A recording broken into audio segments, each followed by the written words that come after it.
Imagina un cáliz dorado oculto en los pliegues del tiempo, un objeto sagrado que según la tradición tocó los labios de Jesucristo en la última cena. Dicen que quien lo posea obtiene la vida eterna. Otros aseguran que no es una copa, sino un secreto tan poderoso que podría cambiar el rumbo de la humanidad. Reyes han muerto por buscarlo, templarios han cruzado continentes siguiendo sus rastros, papas han bendecido expediciones en su nombre y en los oscuros años del siglo XX, dictadores obsesionados con lo oculto enviaron arqueólogos a los confines del mundo persiguiendo su sombra. Hoy, en la Sociedad de lo Insólito, viajaremos tras las huellas del Santo Grial, siguiendo un rastro que se extiende desde las colinas de Jerusalén hasta los castillos nazis, desde las páginas de manuscritos medievales hasta las pantallas de Hollywood. Una búsqueda que ha durado 2 milenios y que quizás nunca termine. ¿Quieres saber más? Entonces, acompáñanos.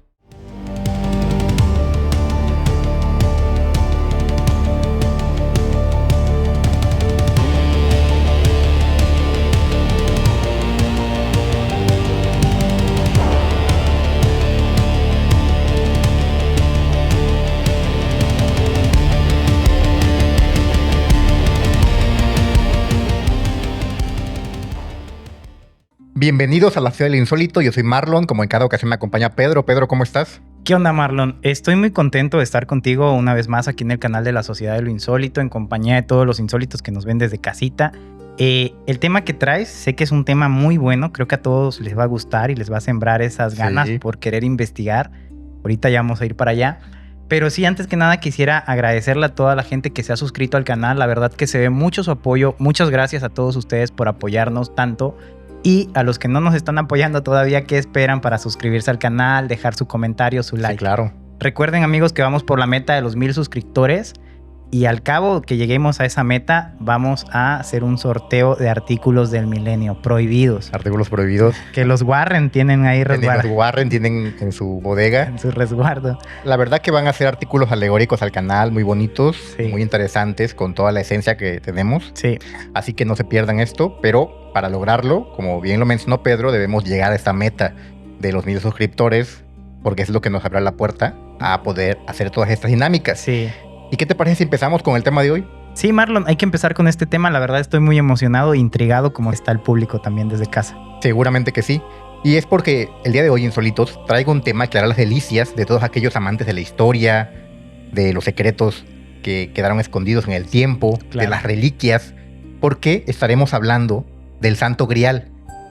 Esta famosa joya considerada por muchos, por otros considerada un tesoro, Una copa, ¿no? por otros tantos una copa, por otros tantos un tema ya genético, ya no Sí. tanto algo Sí, ya no un como objeto material. sino un tema ya genético de sangre. Claro. Entonces es un artículo, un concepto de un legado muy importante en la historia. Sí, claro, y sobre todo que permean todo, ¿no? Realmente, pues en la cultura popular, en el cine, en los videojuegos, obviamente en la religión, obviamente Sí. en la literatura, en todos lados hay un poquito de eso, ¿no? De esa imagen de Sí, lo se que ha es el Santo convertido- Grial, la historia propiamente. Por eso decía que no solo ya un objeto, sino es como un concepto. Sí, Y entra en muchas cosas. Te digo, muchos lo consideran una joya, sí. un tesoro, algo de oro brillante. Sí, algo invaluable, ¿no? Invaluable. Que si lo encuentras ya lo vas y lo empeñas ahí con Reed Con Rick. y ya te llevas una millón. ¿Te imaginas a Rick así en una escena del precio de la historia No. y que llega alguien, vengo a vender mi copa del Santo Grial? Es la original de la última cena.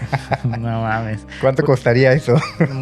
Pues tenía un valor incalculable, pero no lo dudo, porque luego le llevan cada cosa a ese Sí, güey. muy raro. raras. Hasta Sí. creo que tiene una cabeza de tiranosaurio rex y cosas así. Pero bueno, como lo venimos diciendo, pues sí es un objeto, digamos que misterioso. Realmente mucho. no se sabe su paradero, no se sabe realmente Ujú. a ciencia cierta si existe también, pero que ha trascendido, digamos así, en la El tiempo. cultura y en el tiempo, y hay libros, hay poemas, hay De películas, hay todo relacionado con este objeto y el deseo, ¿no? De que siempre lo han tratado de buscar. Sí, es una de las leyendas más importantes y más grandes de la historia y de los Concuerdo. enigmas más emocionantes y más apasionantes que ha tenido la humanidad. Encontrarlo, descifrarlo y pues evidenciar qué secretos tiene, ¿no? Sí. Qué poder tiene, qué impacto tiene en la existencia de la humanidad. Sí. ¿Qué mensaje implica el Santo Grial? Entonces, vamos a estar en este episodio desentrañando un poco su historia, sus secretos, intentando dar explicaciones a muchas preguntas que se han forjado sobre este mítico objeto. Sí. Así que quédense con nosotros porque está buenísimo el tema de hoy. Comenzamos. Sí, hay que arrancar de una vez.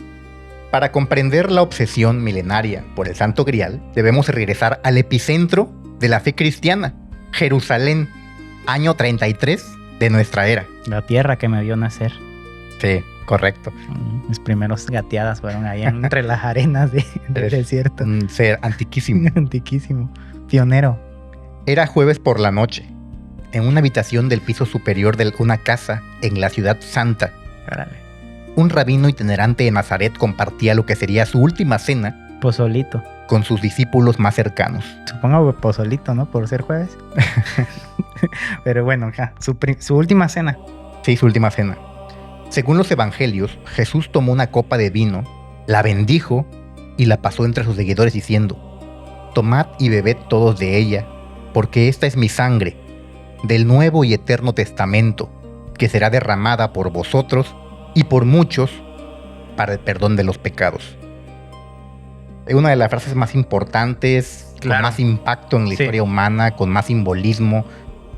Básicamente, la piedra angular sobre la que se levanta una de las religiones más importantes de la historia, que es el cristianismo, madre de otras religiones, Claro. el catolicismo, el evangélico, y entre otras. Que, sí, muchas religiones, emanan ¿no? de ahí. Que abrámicas, ¿no? Podría ser. sí, abrámicas y... Pues sí, un momento que ha sido trazado en lienzos, sí, en libros, en muchísimos momentos, ¿no? Es la última cena. la última cena, un momento Jesucristo. crucial en la historia cristiana. Sobre todo el acompañamiento, ¿no? Con los apóstoles. Sí, con sus discípulos.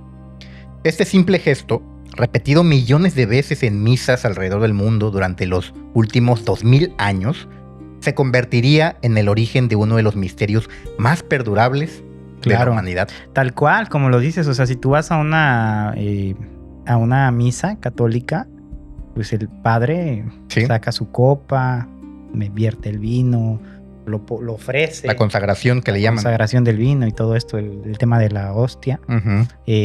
Pues sí, es una que se ha reiterado, ¿no? Por algo Sí. su importancia se ha venido haciendo y creo que es como lo más Sí. enigmático, ¿no? Realmente lo más importante, cómo Jesús se ofreció a él mismo, Sí. ¿no? Como, Y es uno de los rituales más importantes de la fe cristiana. Sí. En el catolicismo, concuerdo totalmente. en la religión evangélica, en el anglicismo. Este momento en el que el sacerdote, el rabino, el guía, efectúa esta consagración Sí. de la sangre de Cristo, que es el vino, Ujú. y su carne, que La está hostia. representada por este La hostia, ¿no? pan o hostia, de tal forma que es algo muy básico y primordial en estas religiones, una situación que se repite en cada misa, en cada evento importante, cuando son fechas de gran relevancia, Navidades, Claro, sí. Pascuas, etcétera. O No, sea, y sobre todo el camino también de que es la gente que realmente tiene esa fe sí, en la religión, porque para tomar tú la hostia, pues tienes Ujú. que, ya ves que hacen las filas estas en la, Sí. en la iglesia, y pues es la gente que está bautizada y confirmada realmente así es, ante la fe ante religiosa. la fe religiosa. Entonces sí, es un simbolismo muy importante y creo que en ese punto también aparece, ¿no? De lo que vamos a hablar, de esta emblemático cáliz, ¿no? Así es. Y justamente el cáliz o la copa en la que Cristo realiza esta consagración, en la que se bebe este vino tan importante para los sincretismos religiosos, para Sí. este culto. Esta copa es considerada históricamente el Santo Grial.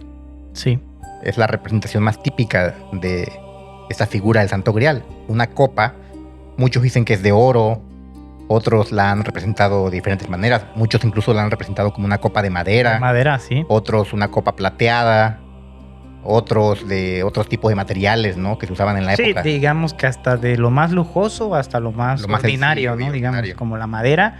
Y hay Ujú. unas que una copa de oro con rubíes y Ajá, cosas así así. como un super tesoro, ¿no? Ajá. Una joya. Sí. De tal forma que la historia del cáliz no termina en el cenáculo. Según la tradición, que data del siglo IV un Sí. hombre rico llamado José de Arimatea, miembro secreto del círculo de seguidores de Jesús, recuperó esa misma copa después de la crucifixión. Esta copa en la que se hizo la consagración, en la que Cristo bebió y compartió con sus seguidores, con sus discípulos, fue recuperada por este hombre. Los textos apócrifos narran que José, quien había donado su propia tumba para el entierro de Cristo, usó el cáliz para recoger la sangre que brotaba de las heridas del Salvador. Claro. Algunos relatos añaden que también recogió agua de las heridas lavadas por Pilatos, convirtiendo la copa en un recipiente doblemente sagrado, Doblemente. por la sangre y por el agua que se usó para lavar las heridas. Sí. Las primeras menciones escritas del Grial aparecen en textos como el Evangelio de Nicodemo, del siglo IV, y en varios manuscritos apócrifos que circularon por las primeras comunidades cristianas. Estos relatos primitivos describen a la copa como un objeto mágico, Sí. de gran poder. Creo que, Marlon, y si me permites, creo que es importante decirle a los insólitos o a la gente que nos ve que estas escrituras son apócrifas, o sea, no son Sí. realmente canon. Son canon dentro de la religión. iglesia, no. Son textos, digamos, que sí, Que han existen, sido descartados. pero que no les dan ese valor, pues, Ojo, religioso. que el hecho de que sean apócrifos tampoco quiere decir que sean totalmente falsos, a mi modo de Sí. ver. Porque la iglesia al final va construyendo una versión oficial. Claro. Pero muchos textos históricos que han sido descartados No, y son no están datados comprobados. y datados de más o menos sean falsos. esas épocas, ¿no? Así De es. la Biblia y de todo esto, ¿no? Y también me gustaría mencionarles que es uno de los tantos objetos Ujú. que se consideran, pues, divinos, ¿no? Sí. Ya también la lanza. La lanza de Longino. La lanza de Longinos, con la que le hacen precisamente la herida a La herida. Jesús, pues también es considerado un Una objeto reliquia sagrada. Sagrado. Hay Ya- varias reliquias. Ya lo habíamos tocado aquí en el canal cuando hablamos del caso de Nanenerve. Ahí está en el video en el canal para quien lo quiera consultar. Justo hablábamos de esto, ¿no? De que Hitler fue uno de los principales personas que buscaba estos objetos, ¿no? En específico la lanza. Quería los objetos sagrados, esas reliquias, por el poder inmenso que representan. Sí. Y son varios, tal vez vayamos trayendo al canal Sí, a una. nosotros, porque todos son hermosísimos como conceptos y como historias, son trepidantes, son historias apasionantes. Lo que figuran en la cultura popular también Sí, es claro. de mucha importancia. Así que vamos a estar trayendo tal Sí, vez, si los insólitos lo piden, Me parece. vamos a traer a adecuado. más objetos o reliquias sagradas. Fíjate que la tradición cristiana sostenía que José de Arimatea había llevado el cáliz consigo cuando fue exiliado de Tierra Santa. Ujú.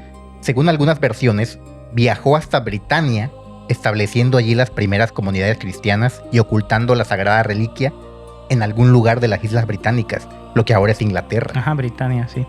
Ahí se dice que estuvo esta gran reliquia. Digamos en Oculta. el origen de los primeros reinos, ¿no? Ingleses. Ingleses, las Galias, Cuando eran los todavía, britanos. pues no eran los reinos tal cual, eran como diferentes, ¿no? Tenían áreas, como Sí. diferentes reinados. Está Wessex, Wessex, Sussex, otros reinados distintos, ¿no? Y cada Sí. uno tenía su rey. cada uno tenía su rey. Sí. Entonces, pues qué curioso, ¿no? De que esa persona haya llevado consigo el cáliz Ujú. hasta esa tierra, ¿no? Sacándolo de Tierra Santa, digamos, y llevándolo a un, pues, Sí, a a un tierras lugar totalmente distinto, ¿no? Donde diferentes. seguramente, pues tal vez eran, pues ni siquiera creyentes, ¿no? Al inicio. Sí, José de Arimatea, que fue el que lo extrajo, sí era un ferviente Sí, seguidor. porque de él Cristo. dices que empezó a hacer las colonias ya, Sí. digamos así, católicas allá en... Sí, él, la verdad que era un hombre rico, así que tenía recursos económicos para poderse mover. Ujú. Era una persona importante dentro de esa comunidad en la que se desarrollaron los eventos de la Pasión de Cristo. Ujú. Así que era un hombre que tenía influencias y Próspero, podía, pues. sí, podía manejar, ¿no? Estas situaciones de moverse, de llevar objetos, esconderlos, todo. Y fue que se lleva a esta reliquia a lo que ahora es Inglaterra. Sí, Para los primeros cristianos, el grial representaba algo mucho más profundo que un simple cáliz o una copa.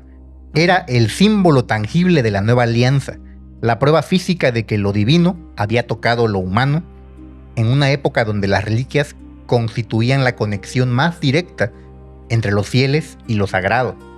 Poseer el cáliz de la última cena equivalía a custodiar el corazón mismo de la fe cristiana. Era un objeto, y lo es, de gran Sí. importancia para la fe. Sí, digamos que en ese momento el canon que tenía este objeto alrededor de él, que creyeran en ese objeto, pues sí estaba más sólido que hoy en día. Hoy en día ya lo ven como pues algo extraordinario. Yo creo hasta Sí. la propia iglesia lo ha de ver así Mítico, como algo legendario. mítico, pero en ese momento que todas esas historias Ujú. estaban Sí, pues recientes, digámoslo así, pues sí era algo, yo creo, importante, ¿no? Y quien lo tuviera o se rumoreara que esa persona lo Ujú. tenía, pues era... sí, no, era un tesoro que se ha buscado y se sigue buscando a la fecha por su importancia Sí. y por su valor histórico. Pero como veremos, esta veneración inicial por una reliquia sagrada evolucionaría hacia algo mucho más complejo y misterioso. Ujú. Saltemos ahora 1000 años en el tiempo. Ya estamos en el siglo XII, en el pleno apogeo de la Edad Media. Edad Media, claro. Las cruzadas han abierto nuevas rutas comerciales y culturales entre Oriente y Occidente. Los castillos se alzan como símbolos del poder feudal y de los reyes. Y en las cortes europeas florece una nueva forma de literatura, los romances caballerescos. Claro. Una época también muy apasionante, muy representada en el cine, en la cultura. Estaría bueno, traer algo de esa época. Sí, vamos a traerlo también. Vamos a estar trayendo temas que a los insólitos les apasionan. Y ahí hay mucho que decir también en la época de la Edad Media. De la créeme. Edad Media, sí. Pero bueno, retomando, llegamos al siglo, ¿qué sería? Siglo XII, Ujú, Edad Media, así es. época de caballeros. Sí. Estamos hablando Castillos, seguramente de historias como Lancelot, sí. la mesa redonda, Doncellas, doncellas, dragones, todo este rollo. todo ¿no? este tema. Es en este contexto donde el Santo Grial experimenta su transformación más radical, de reliquia cristiana a objeto de leyenda artúrica. Sí. El responsable de esta metamorfosis fue un poeta francés llamado Cetrian de Troyes, hacia 1190. Cetrian escribió Perceval o El cuento del Grial, Ujú. una obra literaria donde el cáliz sagrado se entrelaza con las aventuras del rey Arturo y los legendarios caballeros de la mesa redonda. Sí. Películas, series, documentales, videojuegos han hablado de este mítico rey y de estos caballeros. Sí. Fíjate que quisiera decir algo. Ajá. Hablando de precisamente esta historia, hay una parte donde se habla de Merlín. Se ubican. Ujú. Yo creo que todo el mundo ha escuchado de Sí, el Merlín. legendario mago Merlín. El mago. Se dice que cuando estaba esta época se estaba hablando en el libro de la búsqueda del cáliz, porque ellos lo denominan cáliz. Sí. Justamente Merlín fue un enviado del infierno Ujú. que replicó a Cristo, o sea, como a su imagen de Cristo, para encontrar el cáliz y confundir a los caballeros de la mesa redonda que estaban esparcidos buscando el cáliz.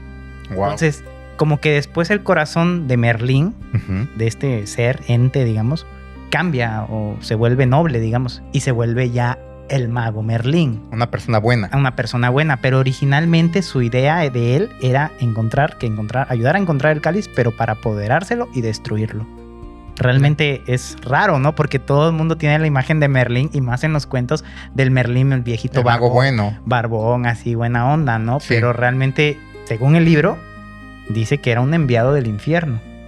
Y que después él cambió su corazón. Sí, cambió su corazón, se fue haciendo noble y Ujú. bueno, se vuelve ya una buena persona, ¿no? Por decirlo así. Qué buena anécdota, ¿eh? Sí, sí, ya ves Bueno. que esta época, bueno, este libro tal cual estaba como tú bien lo dices, tenía influencias religiosas Sí. y también pues de lo que estaba pasando, ¿no? De la época medieval, de todo Ujú. esto fantasioso, pero sí había mucha influencia religiosa. Sí, De hecho, claro. los caballeros, solo el cáliz se le mostraba a los caballeros que cumplían con todas estas bondades religiosas. Sí, que reunían como que lo deseable Sí, en el canon religioso en una persona eran la representación los caballeros de la más grande nobleza. sí, en la mesa humana. redonda, sí. Ellos representaban todas las virtudes del ser humano, deseables por Dios. Ujú. Estos caballeros eran la encarnación de esas virtudes. Sí. Lancelot, Percival, todos Sí, ellos. Todos ellos, sí, claro. Hombres nobles que ayudaban al prójimo, que eran héroes que combatían el mal, Ujú. combatían la desigualdad, a los desfavorecidos los ayudaban y eran fieles devotos de la fe. Entonces, Sí. si te fijas, ellos encarnaban todas las virtudes que se buscaba de un fiel, de un Sí. creyente. Sí, por eso incluso se dice que ya en el libro Ujú.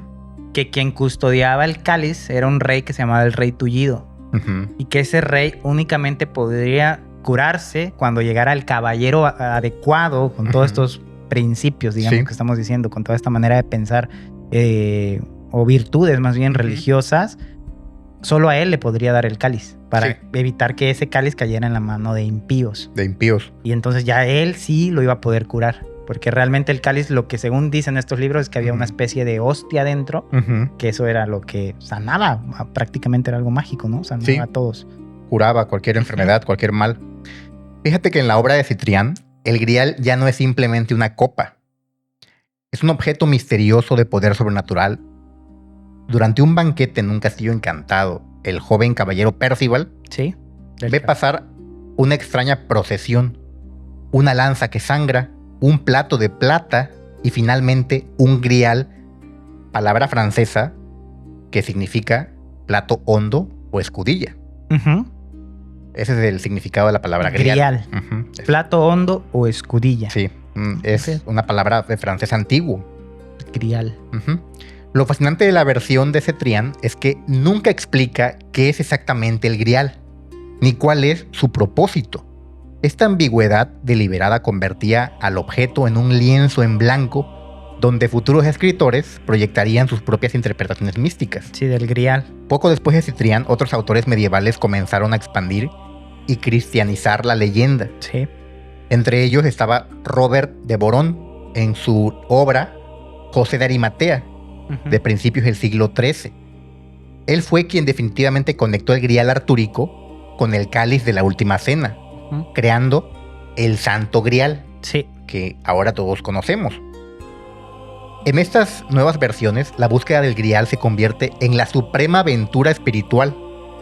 Los caballeros más puros de la mesa redonda, Percival, Galahad y ocasionalmente Lanzarote, emprenden una quest, una búsqueda que es tanto física como mística. Sí, que era lo que veníamos más o menos ahorita narrando, ¿no? De estas virtudes que deberían tener los caballeros y cómo se inician en una búsqueda, digamos, por el grial, ¿no? Estas quests, básicamente teniendo aventuras, pues, para encontrar, pero la finalidad era el grial. Exactamente.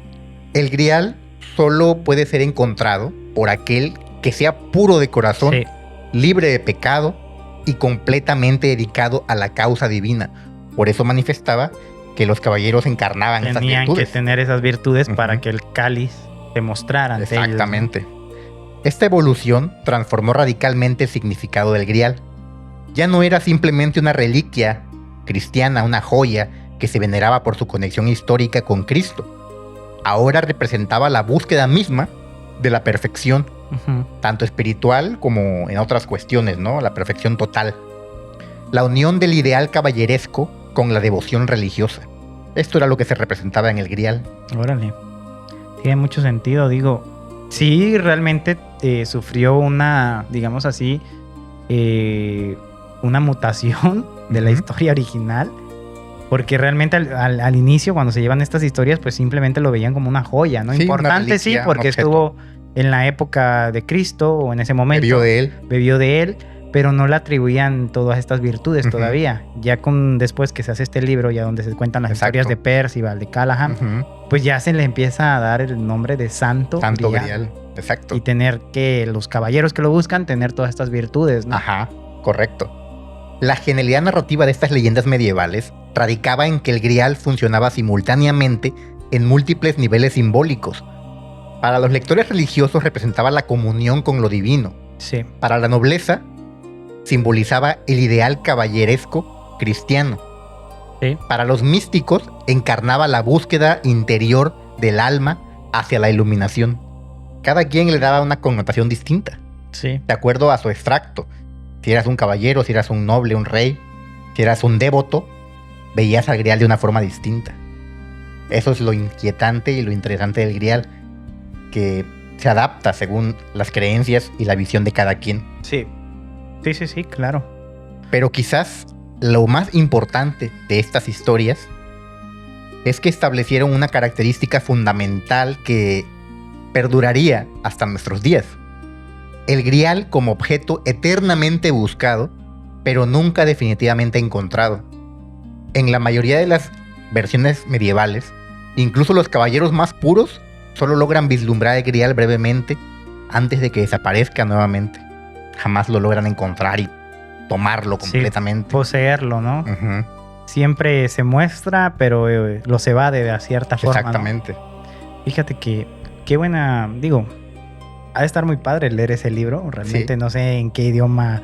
Un libro muy antiguo. Inglés antiguo, si existe, Francés. o no sé, o francés, pero va a estar muy padre, ¿no? Leer este tipo de libros. Se ha hecho películas, pues, obviamente, de caballeros, ¿no? Inspiradísimas en esto, ¿no? Pero está buena la historia, está buena hasta para un videojuego, ¿no? Créeme que los videojuegos han permeado mucho. Sí, por ejemplo, si te acuerdas, no sé si te acuerdas de Assassin's Creed. Sí, de hecho lo traigo a colación. Bueno, más adelante lo vamos a ver, pero es un juego que bebe mucho de esto de las reliquias, ¿no? Sí, claro, completamente. Me imagino que infinidad de juegos de caballería, Elder Scrolls, todo ese tipo de juegos han de tomar algo de eso, ¿no? Sí, muchísimo. Esta cualidad esquiva del objeto se convertiría en parte esencial de su mitología. El Grial existe precisamente porque no puede ser poseído, sino solamente perseguido. Esa es la cualidad, creo que al día de hoy se sigue manejando. Todo el mundo lo busca, pero nadie lo puede encontrar y tomar. ¿Será entonces, que es intangible o qué? O un concepto. O algo genético. También. Pues quién sabe. Quién sabe. Mientras los trovadores medievales cantaban las aventuras de Percival y Galahad, en el mundo real se desarrollaba un drama que conectaría para siempre al Grial con uno de los misterios más persistentes de la historia: la Orden de los Caballeros Templarios. Legendarios, fascinantes. Una historia que obligadamente traeremos al canal, así que esténse listos. Ojo, y no confundir. En cualquier momento los traemos. Que no confundan, ¿no? Sí, claro. Caballeros Templarios, no. Los chidos. Estamos hablando de los chidos, ¿no? Los reales, ¿no? Los que se ponen. Se ponen esos nombrecitos ahí para andar haciendo sus cosas. Eso no. Bueno. Sí, eso va a estar bueno. Fíjate, traer al canal algo de los Caballeros Templarios, una orden, pues, antigua, ¿no? Realmente que se dice que ha almacenado muchísimas riquezas. Y poder. Que al final los, digamos caen así, caen en desgracia, los quitan y asesinan a todos. Creo que fue en París, no recuerdo en qué parte, en un pabellón, los queman. Sí, el legendario Jacques de Molière, el último gran maestre de los templarios, se decía que habían acumulado mucho poder, mucha riqueza. Sí. Y que ellos se guiaban por los principios, ¿no? Religiosos. Ellos, si eran acaudalados, pues renunciaban a sus riquezas, las donaban también a la orden. Exacto. Y bueno, esta túnica blanca típica con la cruz roja en el centro y esta capa, ¿no? De las cruzadas. Bueno, sería un muy buen tema. Sí, fíjate que esta orden, fundada en 1119 para proteger a los peregrinos en Tierra Santa, se convirtió posteriormente en una fuerza militar de gran poder. Sí. Y simultáneamente en el primer sistema bancario internacional de Europa. Los templarios no eran solamente guerreros, eran custodios de reliquias, guardianes de secretos y poseedores de una riqueza que rivalizaba con la de reyes y papas. Sí. Por eso eran temidos. Sí. Durante casi 2 siglos, los templarios controlaron sitios sagrados cruciales en Jerusalén, incluyendo los restos del Templo de Salomón, donde establecieron su cuartel general. Si alguna reliquia cristiana había sobrevivido en Tierra Santa, especialmente una tan apreciada y deseada como el Santo Grial, los templarios habrían estado en la posición perfecta para custodiarla. Por eso se dice que ellos la tuvieron. La conexión entre los templarios y el Grial se basa en varias evidencias circunstanciales muy fascinantes. Primero, el tiempo en el que se dio todo esto. Sí. Las leyendas del Grial florecieron precisamente durante el apogeo templario, en los siglos XII y XIII. Segundo, la geografía. Muchas de las ubicaciones legendarias del Grial son Francia, España, las Islas Británicas, que coinciden con fortalezas y propiedades de los templarios, donde tenían ellos presencia. Sí, fíjate, sobre eso yo estaba leyendo que ellos marcaban como los lugares donde ellos tenían presencia o que eran, digámoslo así, criptas de ellos o bodegas de ellos con símbolos, serpientes, búhos, no me acuerdo qué otros símbolos, pero que solían marcarlos. Y había obviamente que eso lo tenían esparcidos por toda Europa o gran parte de Europa, ¿no? Entonces en cualquier lugar podía haber una ahora sí que un lugar donde los templarios guardaran objetos. Sí, exacto. Pero es en los misterios que rodearon la destrucción de la orden donde la leyenda cobra vida. El viernes 13 de octubre de 1307, el rey Felipe IV de Francia ordenó el arresto simultáneo de todos los templarios en su reino. La operación, coordinada con precisión militar, tomó por sorpresa a la orden. Sin embargo, según múltiples crónicas de la época, esa redada no logró capturar el tesoro templario más importante: El grillo. 18 galeras cargadas con el secreto de los templarios. Habían partido del puerto de La Rochelle la noche anterior. ¿Qué iba ahí? Es una de las grandes preguntas. La lanza de Ungino. Todo ahí el pack, Todas las habilidades. todos los artículos del milenio. Todas las habilidades rotas. Sí, todas las perks ahí Ah. OP iban ahí en el cargamento. Lanza de Unguinos, el cáliz, todo. Sí, fíjate que los historiadores han debatido durante siglos sobre qué se llevaban en estas galeras. Algunos sugieren que oro y documentos comprometedores sobre la iglesia. Otros proponen que iban reliquias sagradas, incluyendo posiblemente al Santo Grial. Son las hipótesis más comunes. Sí. Las teorías sobre el destino de estas naves son múltiples y fascinantes. Una sugiere que navegaron hacia Escocia, donde Robert de Brooks, excomulgado por el Papa, ofreció refugio a los templarios fugitivos.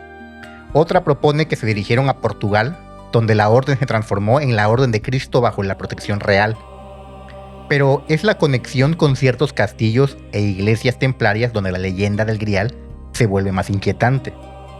En la región de Laudenoc, en el sur de la campiña francesa, los templarios habían establecido una red de fortalezas que se conectaba con los territorios de los cátaros, la secta cristiana considerada herética, que fue brutalmente suprimida en la Cruzada de Albigense.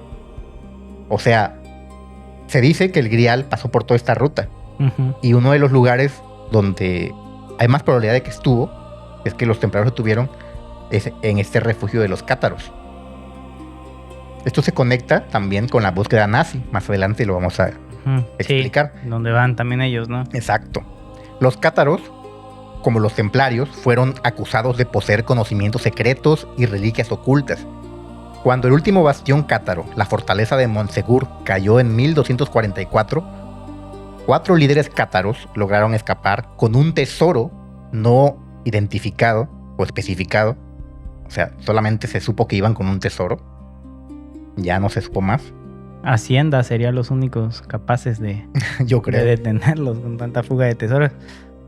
Pero imagínate tener la importancia, ¿no?, del Grial, que fue tan protegido. Ujú. Ya, o sea, de 2 distintos, digamos, asedios que tuvieron, donde primero lo traen a esta zona con los cátaros Sí. y otra vez vuelve a pasar algo, son perseguidos, son, digamos, eliminados Ujú. y vuelven a salirse, ¿no?, con el tesoro. Así es. Hacia un nuevo refugio, me imagino. Hacia un nuevo lugar. El misterio se profundiza en lugares como Rennes-le-Château, donde el padre Berenguer de Sanier descubrió a finales del siglo XIX algo que le proporcionó una riqueza inexplicable. Entre los documentos y artefactos que supuestamente encontró, algunos investigadores sugieren que había referencias a la ubicación del Grial y a su conexión con un linaje sagrado. O sea, con descendencia real, pero divina también. ¿A qué te suena? ¿Hijos? Un linaje sagrado, Cristo, algo así, ¿no? Como tema bíblico, el Hijo de Dios. Ujú. Aunque no existe evidencia histórica que sea definitiva y que conecte a los templarios con el Santo Grial, la asociación se ha vuelto parte integral del mito. Los templarios representan el arquetipo perfecto para los guardianes del Grial: guerreros santos, custodios secretos, grandes combatientes y mártires de una causa superior. Y sí, con gran devoción, ¿no?, hacia sus principios religiosos. Exacto. Son capaces de cualquier cosa. Bueno, pues hasta quemaban aldeas Sí, las cruzadas. y mataban gente en nombre de Dios, ¿no? En nombre de Dios. Todo eso lo hacían. Fíjate que no entendí ese punto tan claro, no me queda, Ujú. el de por qué dice que un linaje. Hay unas teorías que vinculan al Grial ya con un tema de descendencia. ¿Pero descendencia de quién? De Cristo. De Cristo. Sí. De la sangre de Cristo, pues. O sea, el grial más allá de un objeto. Te decía que cada quien lo ve de manera distinta. Algunos lo limitan a un objeto, una copa, un cáliz. Sí. Pero hay quienes entienden al grial de manera muy distinta. Y entre esas versiones está una relacionada con descendencia de un linaje sagrado o divino. Fíjate que la misteriosa desaparición de los templarios con tesoros ocultos y conocimientos perdidos proporciona el contexto narrativo perfecto para una reliquia que, por definición, debe permanecer escondida hasta que el mundo esté listo para recibirla. Al día de hoy, pues no estamos listos, evidentemente, porque sigue desaparecida. Sí, desaparecida. Seguimos en pañales para entender el gran mensaje Del grial. del grial. Si hay un capítulo en la historia del Santo Grial que demuestra el poder destructivo de la obsesión mística, es su persecución por parte de los nazis. Sí. Ya habíamos traído al canal, si lo recuerdas, el tema de la Nerve. Hace rato también lo habíamos mencionado. Esa, digamos, área especial de... Era una sociedad secreta. Un departamento, digamos, dentro del nazismo. Sí, que se encargaba de investigar objetos antiguos, mayoritariamente religiosos, a los que se atribuían cualidades divinas, místicas, poderes fuera de lo entendible. Y estaba compuesta por muchos científicos, historiadores, arqueólogos. Alemanes. Sí, todos genetistas. Bueno, era un departamento al que se le metía mucho dinero. Sí, ahí andaban los alemanes investigando, ¿no? Se iban así al Tíbet. Al Tíbet. Y hay fotos y realmente fotos. Es impactante, insólito, si se ponen a ver las fotos de más. No me acuerdo que fueron al Tíbet, creo que buscaron una sociedad, ¿no? Cuando estaban estudiando el tema de la raza aria, fueron al Tíbet. Fueron al Tíbet. Y bueno, se tomaban fotos con la gente del Tíbet, ¿no? Y hay muchas imágenes ahí de incluso ellos acampando ahí en la nieve del Tíbet. Y es impactante ver cómo era la obsesión, ¿no? Por en este caso del Tercer Reich, ¿no? De andar buscando objetos. Objetos místicos. Místicos. Entre 1933 y 1945, el Tercer Reich convirtió la búsqueda del Grial en una operación estatal que combinó, como te decía, la pseudoarqueología, el ocultismo, la ciencia en una mezcla muy siniestra, muy de película.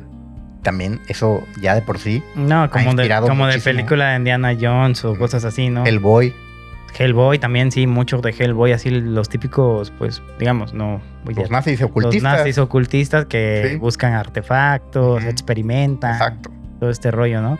Y el arquitecto principal de esta obsesión fue, obviamente, Heinrich Himmler, el comandante de las SS. Himmler. Él era un fanático de todo ese tema del Grial, era un ocultista empedernido, fascinado por los temas medievales, por las leyendas artúricas, y de hecho él funda a las SS como una especie de orden caballeresca, muy parecida a la Mesa Redonda.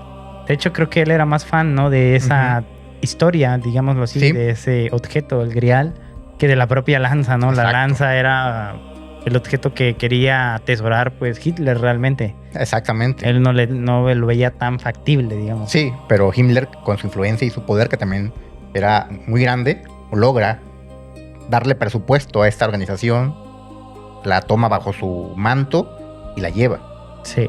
Y en 1935 funda oficialmente a la NENERVE, Sociedad para la Investigación y Enseñanza de la Herencia Ancestral. Era el nombre completo, ¿no? Que tenía esta orden. La NENERVE organizó expediciones por todo el mundo, buscando evidencias de una supuesta civilización aria primordial.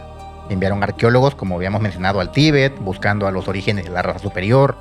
Exploraron las ruinas en América del Sur, en busca de conexiones con los atlantes, y excavaron sitios medievales europeos persiguiendo reliquias de un gran poder.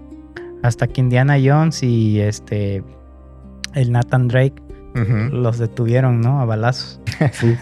Siempre salen en esos juegos. Sí, siempre salen. Bueno, en los juegos y en las películas de Indiana Jones siempre es alguien malo de NENERVE, ¿no? Sí. Así, malo, con parche o algo así. Sí, con cara también creo que también en Capitán América, ¿no? O sea, el de Skull. Red Skull. Calavera roja. Él es de ahí, ¿no? De NENERVE. Sí, y es obviamente un nazi también. Sí. Estas reliquias de las que se ocupaba la NENERVE en su investigación De todas ellas, el Santo Grial era la más importante, junto con la lanza de Longinos. Pero el Santo Grial también les interesaba mucho, más allá del poder bélico que se le atribuía a la lanza de Longinos, más encaminado hacia el tema Sí, de de la que guerra. quien la poseyera ganaba. El Santo Grial era un poder ya sobre la vida y la muerte, es lo que se le atribuía. El tema de curar, de sanar cualquier enfermedad, todo eso. Entonces los obsesionó mucho y les hacía fantasear con encontrarlo, y obviamente gastaron cantidades obscenas de dinero en expediciones en su búsqueda, especialmente en Europa, porque como te había comentado, ahí se decía que había llegado José de Arimatea cuando huyó de Tierra Santa. Sí. Y se rumoraba que si el Grial había sido extraído de Tierra Santa, debía estar en Europa, porque había llegado a lo que ahora es Inglaterra y posiblemente de ahí se movió a otros lugares. Bueno, se habla que hasta en España, ¿no? Uh-huh. El centro de estas actividades esotéricas se estableció en el castillo de Wolfsburg. También ya lo habíamos mencionado en el episodio de la Nerve, que era pues el castillo en el que él tenía su base de operaciones, su mesa redonda personal con sus propios caballeros torcidos, malvados, porque no eran buenos como los de el rey Arturo, sino esos eran caballeros pues siniestros. Sí. Comandantes de las SS tan terribles. Y era un centro espiritual de las SS donde ellos hacían sus rituales pseudo religiosos y paganos. Y era una especie de Camelot nazi, donde Himmler ocupaba el centro puesto central como una especie de rey Arturo. Sí, claro. Qué loco, ¿no? Sí. Cómo inspiró tanto a una persona que hasta el cuartel general, en lugar de ser un cuartel militar, era un castillo, tal cual, un castillo de esa época medieval. Y tenía, te digo, una especie de sala gigantesca donde tenía la parafernalia de una especie de mesa redonda, una mesa. Cada miembro importante tenía un nombre clave, como pasaba también en lo del rey Arturo. Qué loco. Y ahí pues organizaba rituales inspirados en leyendas artúricas. La sala principal del castillo se conocía como la sala de los generales SS. Contenía una mesa redonda con 12 caballeros, los generales más altos de las SS. El centro de la mesa tenía un símbolo del sol negro, que algunos investigadores sugieren representaba al Grial mistificado según la interpretación de los nazis. Todos ellos lo torcían a su manera y a su propia versión. Las conexiones entre el nazismo y las leyendas del Grial no eran casuales. Los ideólogos del régimen habían adoptado una versión completamente distorsionada de las tradiciones medievales alemanas, particularmente las obras de Richard Wagner, el gran músico. Parsifal, la ópera de Wagner sobre la búsqueda del Grial, se había convertido en una obsesión para muchos líderes nazis, incluyendo al propio Hitler, el jefazo de ellos.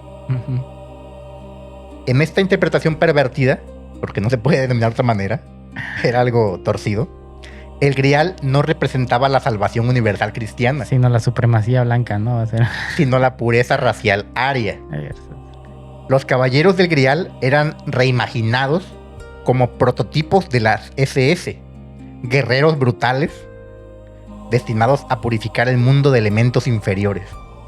O sea, ves cómo todo lo retorcieron. Todo lo hacían así. Y cambiaron el contexto, ¿no? A uno más oscuro. Una de las búsquedas más documentadas del Grial nazi se centró en España, específicamente en el monasterio de Montserrat, cerca de Barcelona. Según algunas leyendas medievales, Parsifal había encontrado el Grial en esa montaña sagrada después de completar su búsqueda espiritual. Y ellos... Parsifal era cabrón, ¿quién andaba, verdad? Se fueron a la búsqueda de ese objeto, de esos lugares. Andaba en todos lados. Sí. En 1940, después de que Franco ganara la Guerra Civil Española, una expedición de la NRB llegó a Montserrat. Francisco Franco, ¿no? Hablamos. Francisco Franco, sí, el dictador español. Español, sí. Sí, de la época nazi. Sí, después de la Guerra Civil y todo esto.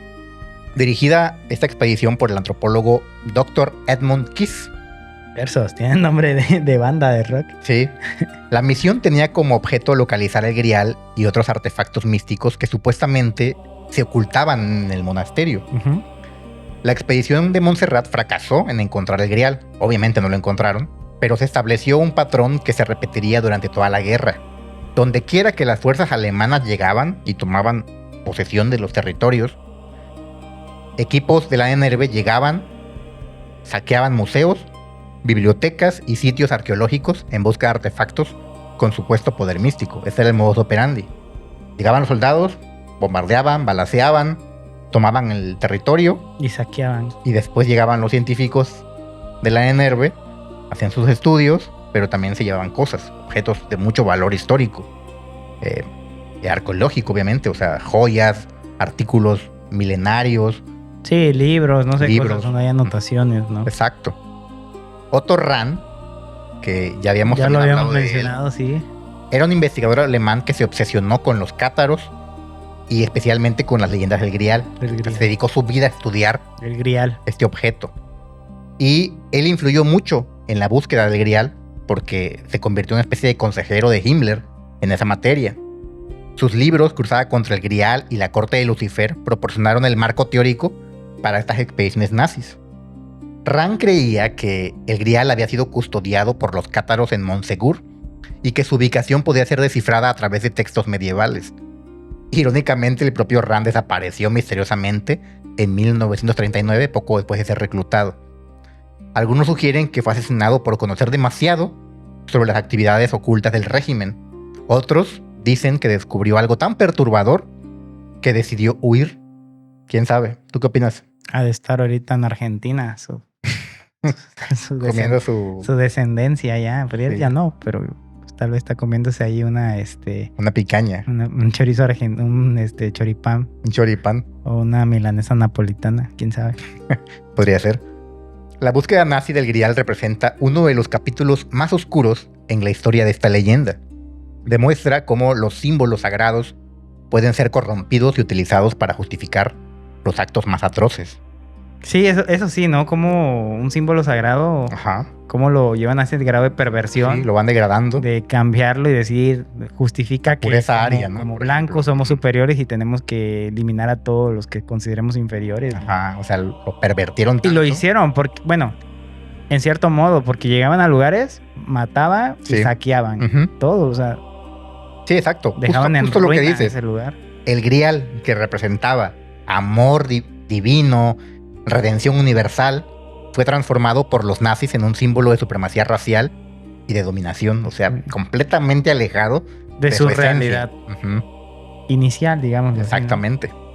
Chale. Afortunadamente, los nazis nunca encontraron al Grial. Quizás porque el verdadero Grial, si es que existe, no puede ser poseído por corazones llenos de odio. Como decíamos, se oculta.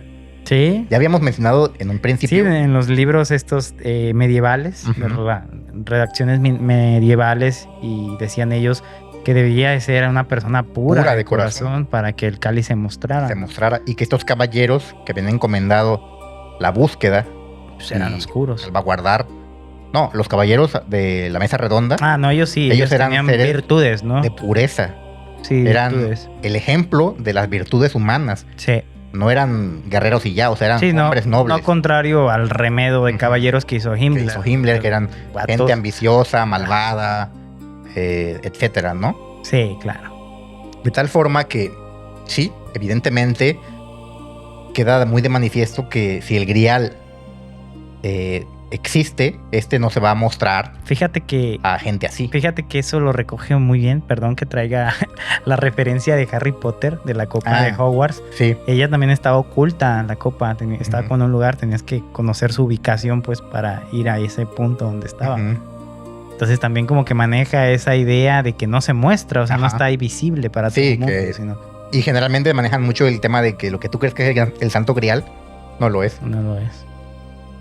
O sea, como si engañara, ¿no? Como si usara alguna especie de doble o de, no sé, ¿cómo podemos llamarlo? Espejismo. Espejismo. De eso, ¿no? De Ujú. realmente, pero no es Ajá. el Santo Grial, sino que está oculto realmente a la vista. Exactamente. También lo sale mucho eso en la película de Piratas del Caribe, Ujú. donde están buscando la fuente de la juventud, creo, una cosa así. También hay un grial, pues, donde tú tomas de esa fuente y pues, vida eterna, ¿no?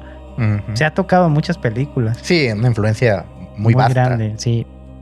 Pero bueno, volviendo a la historia, entonces tenemos que los nazis Ujú. empiezan esta búsqueda por suerte no les es fructífera, porque Exacto. si no ya estuviéramos todos los morenitos Esclavizados. erradicados o esclavizados. Sí. Y bueno, Himmler crea esta Ahnenerbe, Sí. digamos así, para la búsqueda de objetos, Ujú. ¿no? Digamos, Y prohibidos. fracasa en su búsqueda y en su encuentro. Rotundamente, ya ahí está la recomendación del video de Ahnenerbe, donde pueden ver ya más a detalle este tema, pero pues por suerte fracasa, ¿no? Sí, y bueno, lo demás ya lo sabemos, pierden la guerra, el régimen cae y Que de hecho se decía, ¿no? Que la lanza de Unginos la tenían los países contrarios, digamos, Ujú. a Estados Unidos, que por eso fue una de las causas que sí, Hitler pierde que la guerra. pierde. De tal forma que ahí termina, ¿no? Este tema de los Sí. nazis y el Grial. Sí, claro. Y si en el siglo XX se vio la perversión más oscura del mito del Grial en manos del nazismo, también se presenció su renacimiento más espectacular a través del arte y la cultura popular. Paradójicamente, mientras los arqueólogos de la Ahnenerbe excavaban desesperadamente buscando un cáliz físico, una joya hermosa de oro con piedras preciosas incrustadas, artistas de todo el mundo descubrían el verdadero poder del Grial, su capacidad infinita para reinventarse como símbolo. El primer gran renacimiento moderno del Grial vino de la mano de Richard Wagner, el gran músico alemán, con su ópera que ya habíamos mencionado, Parsifal. Esta ópera se estrena en 1882. Wagner no se conformó con adaptar las leyendas medievales, las transformó en una exploración profunda sobre la redención, el sufrimiento y la búsqueda espiritual. En la versión de Wagner, el Grial no es simplemente un objeto sagrado, sino el centro de una religión mística que combina elementos cristianos con filosofía oriental y simbolismo esotérico. El rey del Grial, Amfortas, sufre de una herida que no puede sanar, una metáfora del sufrimiento existencial humano que solo puede ser curado por la compasión pura. Esta reinterpretación wagneriana tendría una influencia profunda en artistas posteriores, desde los simbolistas franceses hasta los surrealistas, todos fascinados por la imagen del Grial como símbolo de transformación espiritual. Pero si Wagner introdujo el Grial en la alta cultura moderna, Hollywood lo convirtió en un ícono global del siglo XX. Oye, pero qué onda, ¿no? ¿Cómo Himmler? Porque Himmler se basa, o sea, se inspira en esta obra de Wagner. Uh-huh. Pero qué cambio tan radical le dio.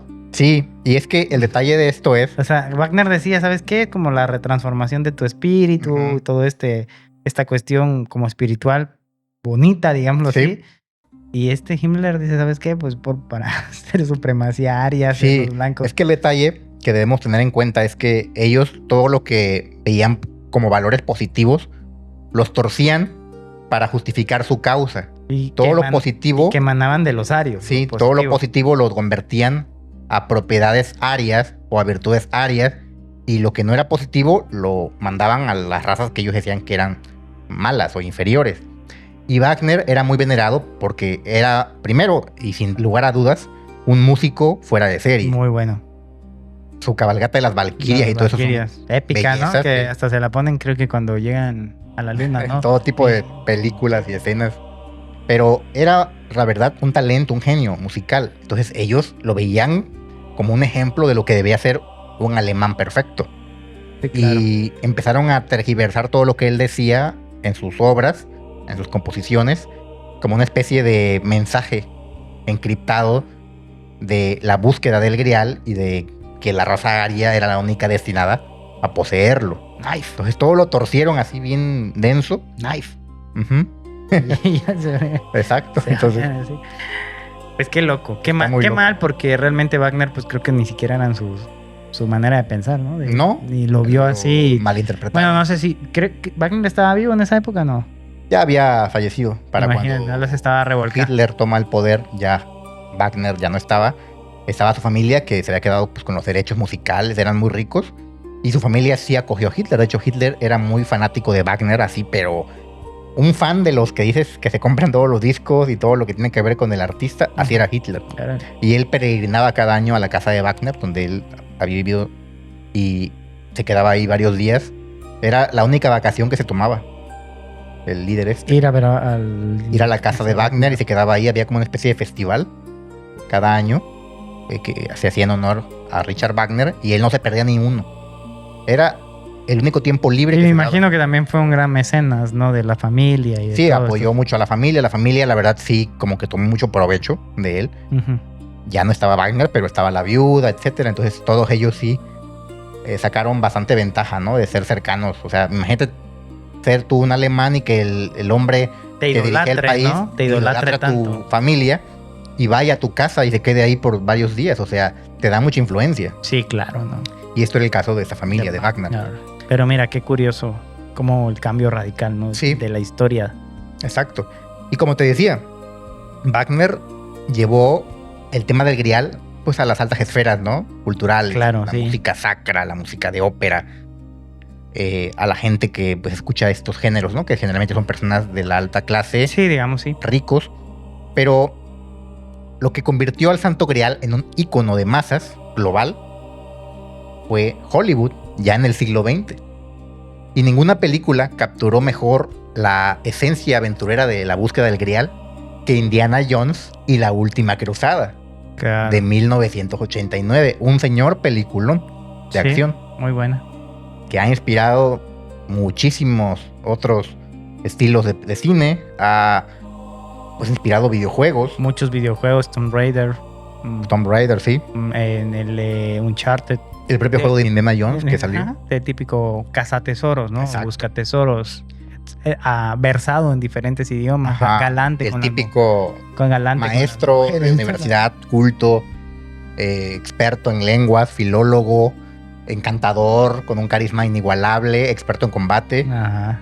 Pues un El que sí superhombre. El que sí se la barda es el Nathan Drake, ese Sí, sí. canijo aniquilaba pueblos completos. Que al final es inspirado así, calcado en Sí, Indiana Jones, sí, eso hay que Indiana decirlo. Jones, solo que sin sombrero. Ujú. Pero fíjate que la genialidad de esta película radica en cómo combina elementos históricos reales, como la obsesión nazi por reliquias místicas, Anenerve, con la tradición clásica de aventuras. sí. El grial de Indiana Jones es simultáneamente un artefacto arqueológico valioso y un objeto de poder sobrenatural. Pero su verdadera fuerza narrativa viene de representar la relación entre un padre y un hijo. Irónicamente, por la conexión que hay de Indiana Jones y su papá. Ujú. La película también popularizó la idea de que el verdadero grial podía ser simple. La copa de un carpintero. Ya ves que esa es una de las escenas más míticas de la película. Que los nazis llegan a donde está una especie de templario custodiándole, un templario fantasmal, Ujú. que está así como en unas cavernas. Sí, Y hay varias copas, así están, pero muchísimas copas rodeadas de oro y de sí, joyas. digamos que parecen más el Ajá. grial, ¿no? Y uno de los nazis llega y dice, el grial seguramente es este, y agarra la copa más cara, que se ve así, la más lujosa, la que se ve muy, muy cara, con diamantes y con joyas, y dice, este es el grial, porque Cristo no pudo haber bebido de otra copa que no fuera esta, porque era un gran rey, ¿no? Entonces, ya se hacen a la idea de que el grial tenía que ser algo valioso, algo ostentoso. Y se la toman de ahí, la bebida, beben de este grial falso, y se mueren, porque no era el grial Real. real. Y el grial real resultó ser una copita así, pues fea, de madera, así súper humilde, que estaba por ahí como rezagada así entre los otros objetos. Y ese era el grial. Y es la ironía que te mete la película, ¿no? O sea, que está muy padre, la verdad, el concepto. O sea, tú crees en apariencia el espejismo de que el grial tendría que ser algo valioso, ostentoso, algo pues de oro puro, con diamantes, cuando en realidad el grial puede ser la cosa más pequeña que te puedas Y es que imaginar. también creo, si lo usó Cristo en la Ujú. última cena, pues no eran gente, ellos, pudiente. Ajá. Eran gente que vivía realmente en la humildad, en todos estos principios, ¿no? Sí, De ver por el próximo. Exacto. Entonces no entiendo por qué la idea de que fuera una copa de diamantes. O sea, sería contrario todo a lo que Cristo trajo al mundo, ¿no? Sí. O sea, hacer una vida humilde, no materialista, etcétera, ¿no? pero fíjate que incluso al día de hoy, cuando la gente se imagina el Santo Grial, Sí, te se lo imaginas imaginan de como oro. una copa de oro con joyas. Al día de hoy. Sí, O sea, sí está muy metido en la psiquis popular. sí. Pero digo, si lo analizas, ¿no crees que Jesús debía haber bebido en algo más humilde? No, y aparte, como tú lo dices, por el mensaje que se pregonaba, ¿no? Las Pues sí, enseñanzas, o sea, pues, la humildad, imagínate Jesús con su bling bling y su copón de oro así con diamantes, ¿no? y bebiendo Sí. Moet, no sé, o algo así. La verdad que creo que sí, la enseñanza de Cristo va más Sí, hacia un algo grial humilde. humilde de madera, como es el que estaba aquí en la película. Entonces la película Sí, hace esa genialidad, ¿no? sí, como jugar, ¿no? O sea, Ujú. y también juega con la audiencia, porque si la audiencia te pones a pensar, pues la audiencia también se va con la finta de la copa de oro así, con diamantes brillantes, y resulta que no, que es una copa simple de madera, ¿no? Exactamente. Pero la reinterpretación más revolucionaria del grial en la cultura popular vino de la mano de Dan Brown Ah, buenísimo. con sí. su obra tan Código Da Vinci. increíble, El Código Da Vinci, en el 2003. Brown no solo deshacía las interpretaciones tradicionales del grial, que generalmente, como habíamos comentado, las vincula, la interpretación general, con una copa, un cáliz. Él las cambia por completo. En la novela de Brown, el Santo Grial no es una copa ni nada parecido, sino una metáfora. El sangreal o sangre real, Ujú. se refiere al linaje de Jesucristo y María Magdalena, que tuvo descendencia, esta unión entre ellos, y el cáliz que contuvo la sangre de Cristo se convierte en el útero de María Magdalena, que habría dado a luz a los hijos de Jesús. O sea, Su pero todo en descendencia. esto en un sentido metafórico, ¿no? Bueno, aquí bajo la obra de Brown, en un sentido real y literal. O sea, Cristo tuvo hijos. Ajá, pero el tema de la copa, Ah, sí, claro. la sangre, o sea, el acto, Ujú. me imagino, ¿no? Todo El, simbolismo. el acto sexual, la Ujú. copa que contiene, Es el útero. es el útero de María Magdalena, Y la bebida del vino pues es la sangre que vendría siendo de Cristo, su descendencia. La sangre real. Porque hay que recordar que Cristo era un rey. Digo, todo esto desde la visión del escritor, Del ¿no? escritor, Evidentemente, claro, en su de obra. Dan Brown. No lo estamos diciendo en sentido. Sí, claro, sí. Apartado, o sea, no apartado simplemente en el sentido del libro, ¿no? Propiamente. Sí, Qué buena manera, ¿no? sí, Digo, es es una- interesante. forma bastante interesante, como bien analítica de sacar esta referencia, ¿no? Del Santo Grial, totalmente distinto a lo que uno venía manejando de que era una copa, ¿no? Ujú.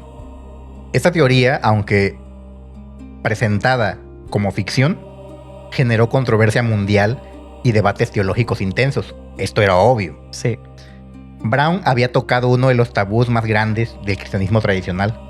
La posibilidad de que Jesús Tuviera una mujer. hubiera tenido descendencia humana. O una mujer. O una mujer, una esposa que haya tenido relaciones, ¿no? Sexuales, sí. Con una mujer. Independientemente de su veracidad histórica, que la mayoría de los académicos rechaza, la propuesta de Brown demostró la capacidad continua del grial para generar nuevos significados. En el siglo XXI, el grial se había transformado de reliquia religiosa a símbolo feminista incluso. O sea, ¿cómo lo han mutado? De objeto de poder a secreto genético. Le han dado muchas interpretaciones. Y incluso en estos tiempos digitales de la cultura de masas. Fíjate, digital, perdón ajá, que te interrumpa, pero me llama mucho la atención que todo se relaciona bastante con estos libros que habíamos mencionado de la época medieval. Porque si tú te acuerdas, decía que también en los libros que la interpretación se la daba del Santo Grial según el caballero. O sea, si era un noble, ujú, si era un caballero, si era una persona, digamos, rica, le daba ujú. una interpretación distinta. Sí, cada Entonces, quien de acuerdo a su perspectiva. Como que esa habilidad del Santo Grial de transmutarse Ajá, a diferentes visiones. exacto. Entonces es lo que está pasando hoy en día, digo, con estas distintas historias. Cada quien, los alemanes le dieron una transmutación. Wagner le dio una imagen de ver las cosas. Así es. Las feministas hoy en día le están dando otra imagen. Dan Brown en su momento le dio también Sí. un significado. Entonces es como que siempre está Mutando, ¿no? mutando. Y si lo pienso más, Ujú. me voy con el tema de que tal vez eso es la intangibilidad de la que se refiere la copa, de que muchos la tienen como concepto, pero cambia constantemente. Sí, por eso la Entonces, pueden encontrar. nadie la puede encontrar. Exacto. Qué Y loco. te demuestra esta cualidad que tiene más importante, que es el ser vista de acuerdo a los deseos o perspectivas del interesado, ¿no? O sea, dependiendo de lo que tú busques es lo que vas a ver, pero que realmente es el grial sigue siendo una incógnita, un Qué misterio. loco, qué loco. La cultura digital, como te comentaba, Sí. también ha abrazado el mito del grial. Videojuegos como Assassin's Creed ha incorporado la búsqueda del Grial en narrativas que combinan historia, conspiración y aventura. Juegazo. En estos medios interactivos, los jugadores no solo escuchan sobre la búsqueda del Grial, sino que la experimentan directamente. Básicamente te ponen a buscarlo en el juego. Sí, de hecho, en el Assassin's Creed, el primero de ellos, el segundo y el tercero, donde abordas la historia de Desmond Might, ya después cambia un poco la historia, siempre ha sido como este tema de las reliquias, en especial el Santo Grial, y toda la vinculación católica. En su momento en el Assassin's Creed 2 se muestra al Papa Borgia, a esta, que ellos tenían el fruto del Edén, ¿no? Y todos estos artefactos. Artículos de gran poder. Sí, de gran poder, el cáliz. Entonces sí, ese juego realmente muy recomendable, en especial el 1 y el 2. Sí, son los mejores. Para que lo jueguen si tienen la oportunidad. Y sí te empapa, porque aparte es un Ubisoft, que es la creadora de estos juegos, se caracteriza por hacer muy buenos, digamos, aproximaciones de lo que es el escenario de juego. Sí, el contexto histórico. Ajá, con la realidad histórica. Hace recreaciones muy buenas. Muy buenas las recreaciones de la historia. Las ciudades que crea digitalmente en el videojuego. Muy calcadas. Una belleza muy caminar por esas calles. Yo me acuerdo mucho de Assassin's Creed 2 cuando viajas a Florencia, Italia, ¿no? Es una belleza andar por ahí, conocer, ¿no? Cómo fue la Italia de esa época. Sí, y todavía con el primero, que era con Aldair, porque no... Eso en las cruzadas. Sí, justo. Y justo también otro de los temas que se toca mucho ahí es el tema de los templarios, como los assassins son antagónicos, ¿no? Sí. A los templarios. Y en este lore del juego, los templarios son los malos. Sí, son los malos. Los assassins son los buenos. Y justo como venimos hablando, son los templarios acuñadores de todos estas reliquias. Artefactos. Sí. De hecho, el Assassin's Creed 1, pues básicamente tiene toda la historia en Tierra Santa. Sí. Allá está desarrollada la historia. Sí. Aldair anda por aquellos lares y como pelea con templarios, conoce a varios personajes de la época, muy históricos. Entonces sí, es un juego muy recomendable para aquellos que les gusta la historia y la emoción, los enigmas que ocultan, ¿no? Ahí entre estas grandes narrativas bíblicas. Es recomendado que jueguen Assassin's Creed porque que le echen muy bueno. Un ojito ahí al Assassin y le metan varias horas, porque eso sí es bien largo el juego. Sí, es un RPG y como RPG ya saben, un montón de misiones y de loot y demás. Sí. Series de televisión como Da Vinci's Demons, The Librarians o Nightfall han explorado diferentes aspectos del mito, desde conexiones templarias hasta las implicaciones contemporáneas de poseer artefactos de gran poder. O sea, no solo se queda en el tema de videojuegos, sino que ya... Sí, en el tema de las series. En las series de televisión. Esa de Nightfall es muy buena. Está básicamente inspirada en los templarios en su vida. Los personajes principales son templarios. Te explica la serie con bastante amplitud cómo era la vida de un templario, cómo esta orden vivía, cómo se desarrollaba, cómo interactuaba con los reyes. Y sí, claro, te demuestra que era una orden de mucho poder e influencia política. Claro. Entonces, para aquellos que quieran conocer un poquito más de los templarios y de su vida, pues... Que le echen un ojo a esa serie. ¿Y dónde está esa serie? ¿No sabes? Estaba en Netflix, pero ya ves que quitan y ponen, entonces no se sigue ahí, pero pues... Sino que ahí la googleen, Nightfall. Sí. Está bueno. El mundo del cómic también ha encontrado en el Grial una fuente inagotable de historias. Desde las aventuras místicas de Hellblazer hasta las reinterpretaciones heroicas de Authority.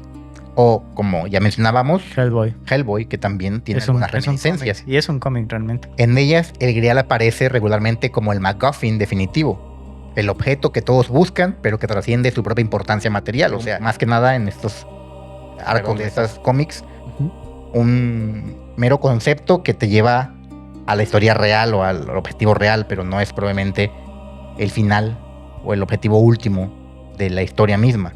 Le llaman MacGuffin, por eso. O sea, es un MacGuffin muy famoso para quienes no entienden el concepto de qué es un MacGuffin. En la película de Pulp Fiction están buscando todo el tiempo el maletín. Y este maletín que cuando lo abren brilla nada, pero nunca te explican qué es el maletín o qué trae adentro, y te quedas así como, ok, el maletín. Pero desemboca el maletín desemboca en todas las historias, es simplemente la conexión que hay entre todos los personajes para que desarrollen las verdaderas historias. El maletín queda ya en segundo término. Sí, ni es irrelevante realmente para la historia, pero hace que todo suceda, digamos. Exacto, entonces aquí en estas historias de esos cómics. Peliculón, te aventaste esa referencia. Sí. Toda perra. Ahí para que la vean también. Si quieren explorar más sobre un MacGuffin, no es Sí. un muffin, no es algo así, No, no. es MacGuffin. Es un concepto cinematográfico. Sí, Entonces aquí, en estos cómics, usan este elemento del MacGuffin para poder conectar a los personajes y las historias a través del Grial. qué chido. Sí.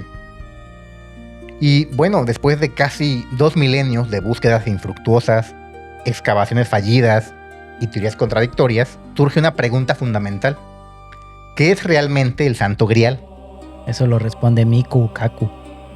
Falta que Michio Kaku tenga su versión, como es típico, ¿no? Siempre viene aquí el tema, algo que Sí. Michio Kaku mencionó o dijo. Resolvió. ¿Es posible que hayamos estado buscando en el lugar equivocado todo este tiempo? Esta es otra pregunta. Las interpretaciones modernas del Grial han evolucionado mucho más allá de la simple búsqueda de un cáliz físico. Sí, Filósofos, psicólogos, teólogos y místicos han propuesto explicaciones que transforman radicalmente nuestra comprensión de este símbolo milenario. Ya decíamos que cada quien lo ve de forma diferente. Para algunos era materialmente una copa, un cáliz, ujú, y en esto había variantes. Algunos se la imaginaban como un cáliz así súper lujoso de oro, oro puro, otros como algo más humilde, simbolizando realmente la esencia de Cristo, que pues era De madera. alguien que predicaba la humildad, entonces tenía que ser de madera. Otros más atrevidos ya lo vinculan con la descendencia de Cristo, con la sangre de Cristo, sí. y algunos otros pues se van a un concepto, a una idea. Que Otros lo transmutaron, simboliza. ¿no? Como los nazis en su momento lo hicieron, ¿no? Exacto, a la pureza y Cambiarle la todo el significado de puro Exacto. a algo ya negativo. algo negativo. Justamente eso.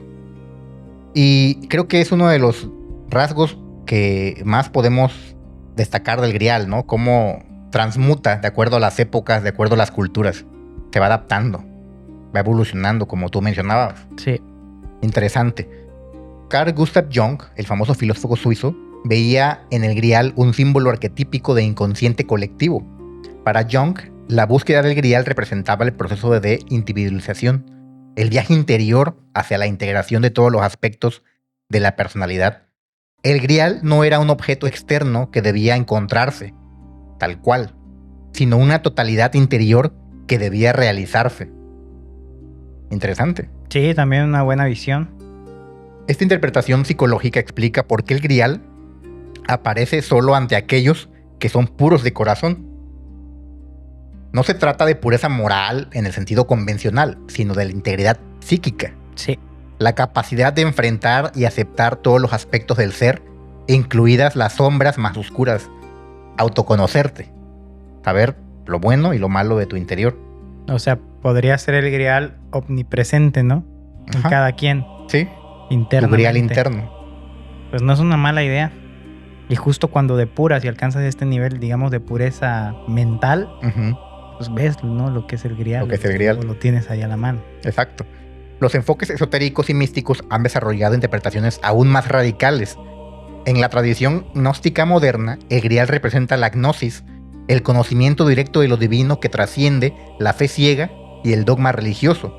Los gnósticos sostienen que el verdadero secreto del Grial es la revelación de que cada ser humano contiene una chispa divina que puede ser despertada a través del conocimiento adecuado. Esta interpretación explica por qué tantas tradiciones esotéricas, desde los cátaros medievales hasta los masones modernos, han sido asociadas con la custodia de secretos relacionados con el Grial. No custodian un objeto físico, una copa de oro o de madera, sino técnicas y conocimientos para despertar la divinidad interior. Está un poco asociado con el tema de Carl Jung, Sí, de justamente encontrarte a ti de mismo. encontrarte, solamente que ellos ya lo dimensionan más hacia una vertiente Espiritual. de espiritualidad divina. Ujú. Y Carl Jung se quedaba más que nada en el tema filosófico. O sea, sería como desbloquear así en ti mismo un poder divino, digámoslo así. Exacto. Cuando encuentras esas técnicas. Como una iluminación. Como una lo que iluminación. hizo Siddhartha Gautama. Exacto, como Buda. Las teorías conspirativas contemporáneas han llevado estas interpretaciones a extremos fascinantes y a veces perturbadores. Según algunas de estas teorías, el Grial no es ni una copa ni un símbolo, sino un código, un conjunto de información genética que contiene los planos de la divinidad humana. Por eso me atreví yo en un principio a mencionar que también se vinculaba con temas genéticos. Más allá de la cuestión Digámoslo, con la inmortalidad. Ajá. Y más allá de lo de Cristo, de su descendencia, que también tiene que ver con cuestiones genéticas, su sangre, sino aquí también ya una situación más que nada de un código para alcanzar la divinidad humana. Algo muy loco, ¿no? Sí, un concepto para muy convertirte loco. ya en una especie de Dios o algo así. Sí, totalmente Estas teorías... Apócrifa, ¿no? Pero bueno, son teorías que están ahí, ¿no? Están ahí. Estas teorías proponen que ciertas familias han mantenido durante milenios un linaje genético especial, descendiente directo de figuras bíblicas o incluso de visitantes extraterrestres. Puede ser que eso se vincule un poco con la idea de Anenerve, ¿no? Ajá. De esa superioridad que ellos decían tener sobre las razas inferiores. Tendría un poquito ahí también de conexión. De relación, esa forma de verlo, ¿no? Exacto. El Santo Grial sería entonces la preservación de este ADN sagrado, custodiado por organizaciones secretas que esperan el momento adecuado para revelarlo a la humanidad. Está muy loca. Sí, me suena a Prometeo. Sí. De Alien. Sería una buena película, ¿eh? Esta. Aunque esas teorías carecen de evidencia científica sólida, reflejan ansiedades contemporáneas sobre genética, identidad y el potencial oculto de la humanidad.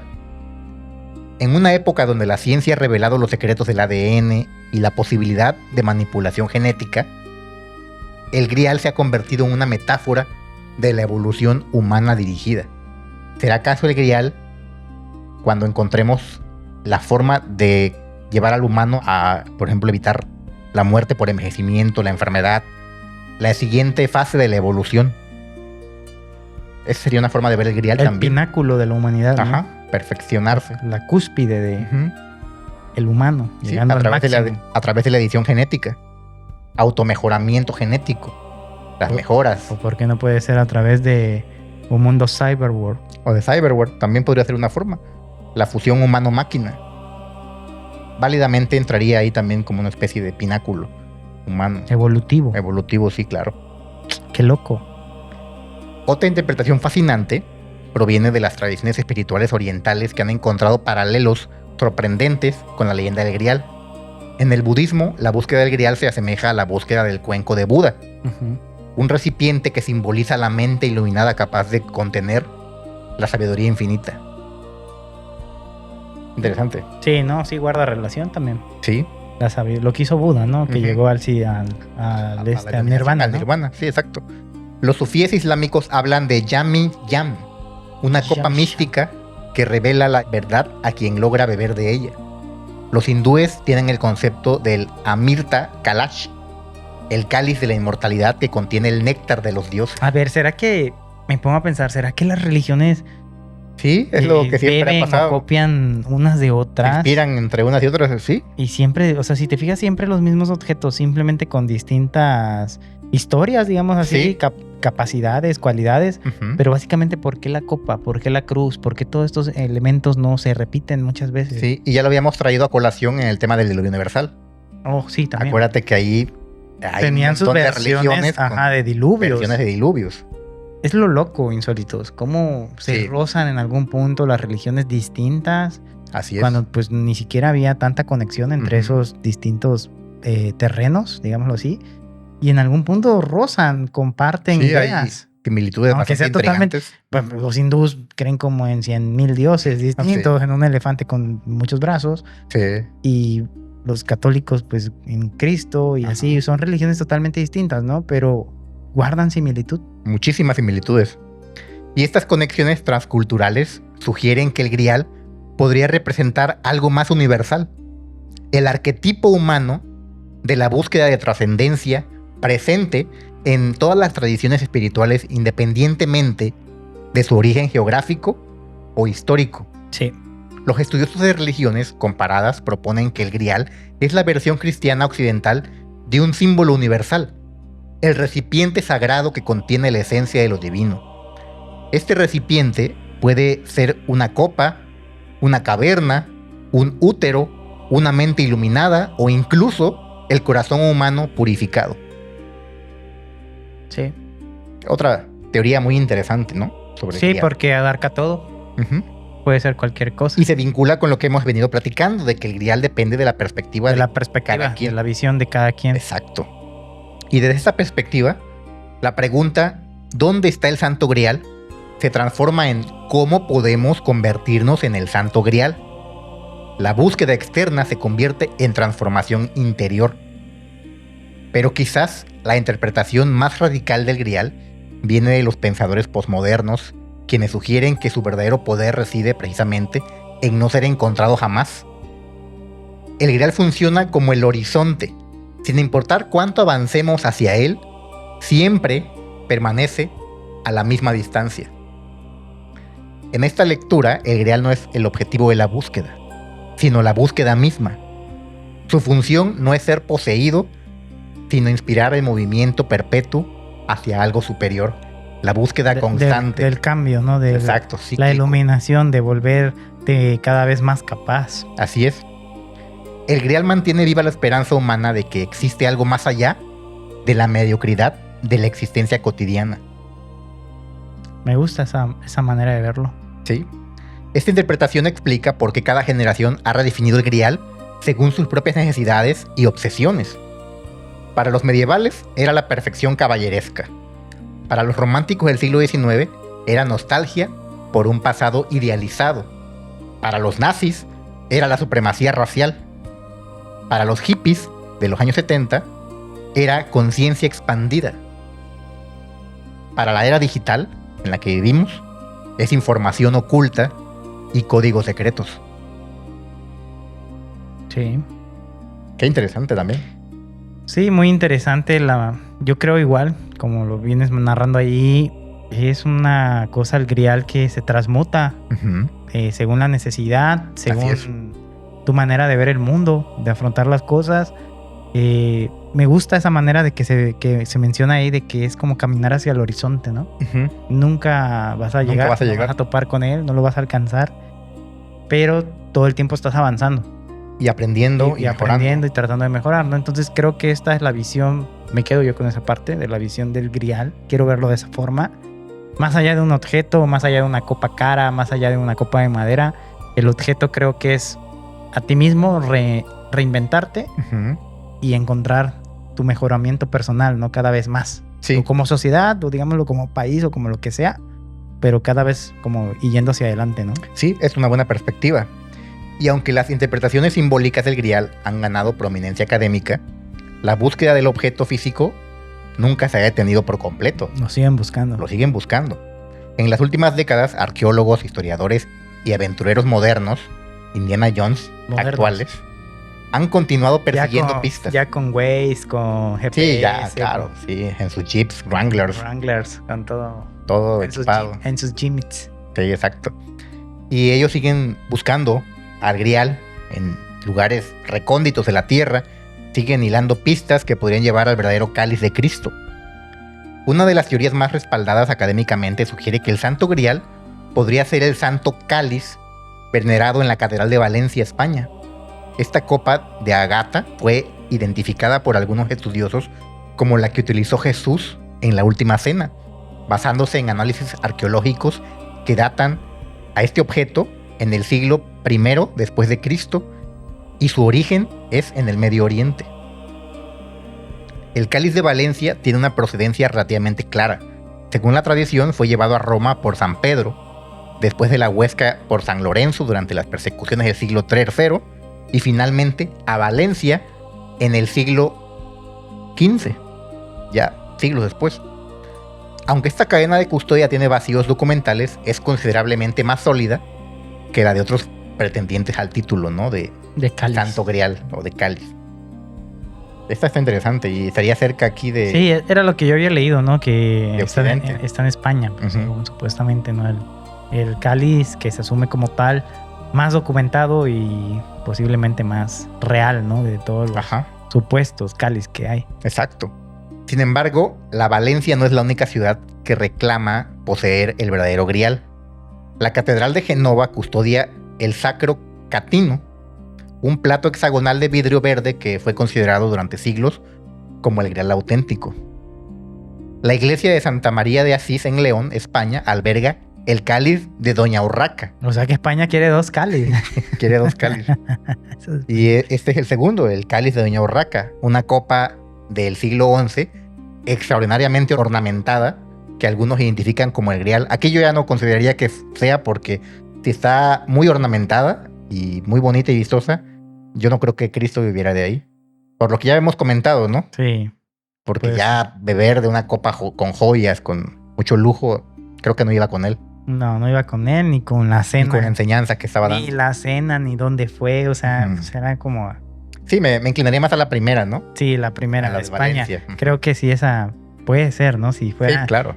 Porque coincide la época, el trayecto, de dónde más Sí, procede de Oriente. la copa y pues cómo llega, ¿no? Ahí a España. Podría ser que sí sea esa, ¿no? Pues podría ser. Más controvertidas son las teorías que ubican al Grial en las Islas Británicas, particularmente en Glansbury, Somerset. Esta abadía medieval, considerada por muchos como la Avalon artúrica, ha sido excavada repetidamente por arqueólogos que buscan evidencias de las leyendas del Grial. Andan ahí buscando también en Inglaterra. En 1191, los monjes de Glansbury afirmaron haber descubierto la tumba del rey Arturo y de Ginebra. Aunque la mayoría de los historiadores consideran este descubrimiento como una elaborada falsificación medieval para atraer peregrinos y donativos, la leyenda persistió alimentando especulaciones sobre otros tesoros artúricos enterrados en la zona. Hay muchos que dicen esto fue inventado, nada más es para pues que algunos pocos jalar turistas, que vengan crédulos aquí a ver. Vengan y paguen por tocar o por ver este artículo. Montículo de tierra. Y pues hagamos aquí un negocio, ¿no? Con esto. Que ya lo han hecho, ¿no? Hay gente que hace ese tipo de cosas. Común. Se crean, digamos, atracciones. Reliquias, que aliens momificados, cabezas de no sé qué, o sea, es muy común. Puede ser. Una teoría intrigante sugiere que el Grial podría estar oculto en el pozo de cáliz de Glansbury, un manantial que está en esa zona. Según esta teoría, José de Arimatea habría arrojado el Grial a las aguas del pozo, donde permanece hasta el día de hoy, otorgando propiedades curativas al agua que brota de ese manantial. O sea, la gente que va y bebe de ahí se cura de las enfermedades que tenga.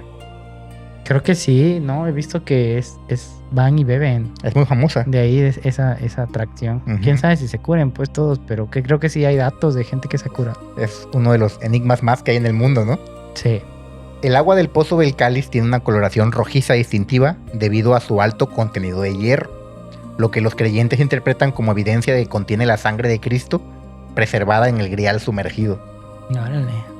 Sí. Sale roja el agua. Ajá. Puede ser, ¿no? Porque también creo que se relaciona también con la historia, o bueno, con esta parte de que el Grial, la fe, tal vez, puede ser que la gente que va ahí se sienta bien por esa fe, pues, que lleva de curarse y sea como todo algo mental realmente. Exacto.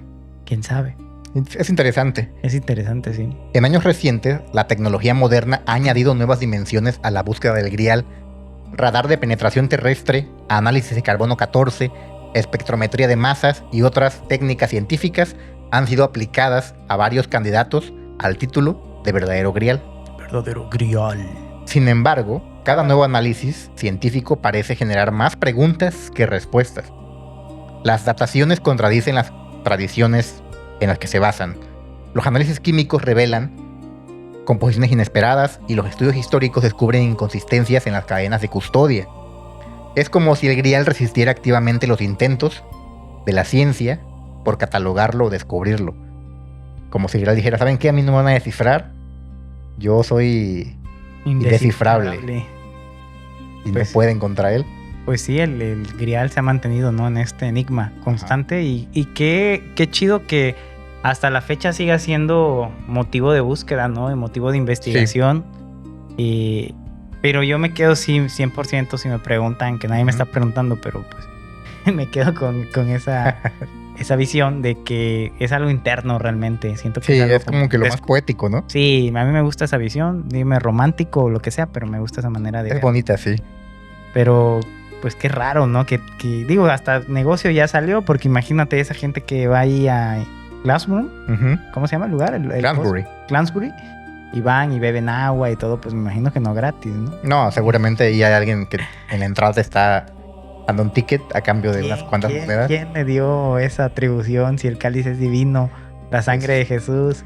y ya tener un precio, ¿no? La Económico. iglesia también cobra por algunos servicios, Sí. te digo. Pues sí. Triste, pero sí. A la iglesia y pues pasan ahí con la bandejita. Bueno, pero eso se supone que es para el diezmo, O si ¿no? quieres que el padre vaya a tu misa, a tu Tu bautizo. bautizo, tienen servicios que cuestan. Sí, Entonces, la fe tampoco es gratuita. sí, para el mantenimiento de la misma iglesia. Iglesia, entonces ahí está la situación. Y después de recorrer 2000 años de historia, búsquedas, teorías y reinterpretaciones, llegamos al final de este viaje, o quizás apenas a su comienzo. Sí, sí, sí.